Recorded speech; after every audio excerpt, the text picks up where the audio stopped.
বলে না যে যেই মেয়েটা একটা সুইয়ের খোঁচা খেতে এত টেনশন, কিন্তু আজকে আমার পায়ের মধ্যে 10টা নিডল থেরাপি নিতে হচ্ছে। কিন্তু কেন?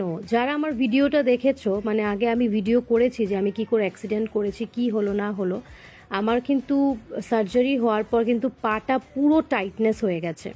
হ্যাঁ, অবশ্যই 2 দিন ধরে আমি পুজোতে ঘুরছি, কিন্তু পুজোতে ঘোরার পেছনে এই কষ্টটাও কিন্তু আমার নিতে হচ্ছে। আর মনের জোর না থাকলে তো হবেই না। আমি একটা সিম্পল একটা ইনজেকশন নিতে কিন্তু আমি ভীষণ ভয় পেয়ে যাই। কিন্তু আমার আজকে মানে পায়ের এতই খারাপ কন্ডিশন যে আমার নিডল থেরাপি নিতে হচ্ছে। এতগুলো সুই টাইপের জিনিস, লম্বা লম্বা লোহার মতো, ওগুলো আমার 10টা লাগাতে হয়েছে পায়ে, যাতে খুব শিগগিরই আমি সুস্থ হয়ে উঠতে পারি, আরও ভালো হয়ে উঠতে পারি। আর এই হচ্ছে আমার অবস্থা, আমি চিৎকার করছিলাম।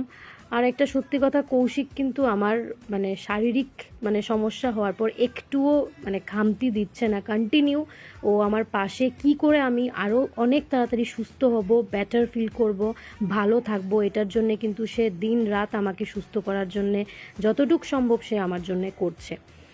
আমি খুব ভয় পেতাম নিডল থেরাপি নিতে, কিন্তু ও আমাকে সাপোর্ট করেছে অনেকটা। প্লাস আমাদের ফিজিওথেরাপিস্ট দাদা, উনি তো জাস্ট এক কথায় অসাধারণ।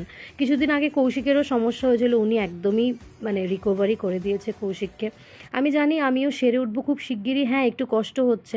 হাতের মধ্যেও একটা শক থেরাপি, এটার আমার নামটা পুরোটা জানা নেই, আমি জেনে নেব। শক থেরাপিও নিচ্ছিলাম। হাতটা আমার অ্যাকচুয়ালি ওই সাইডটা পুরোটাই কিন্তু আমার ইনজুরি। তো আমার হাতটা তো একদমই সুস্থ এখন হয়ে গেছে। তো কিছু এক্সারসাইজ দাদা আমাকে দেখিয়ে দেয়, শক থেরাপি, যেটা আমি নামটা প্রপারলি জানি না, ওটাও দেয়। তো এখন মোটামুটি আমি সুস্থ হয়ে উঠছি। কিন্তু হ্যাঁ, আমার পায়ের ওই স্টিফনেসটার জন্য আমার একটু কষ্ট হয়।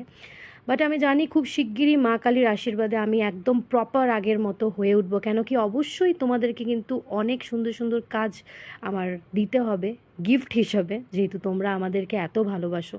সবাই খুব ভালো থাকবে আর আমাকে অবশ্যই আশীর্বাদ করবে।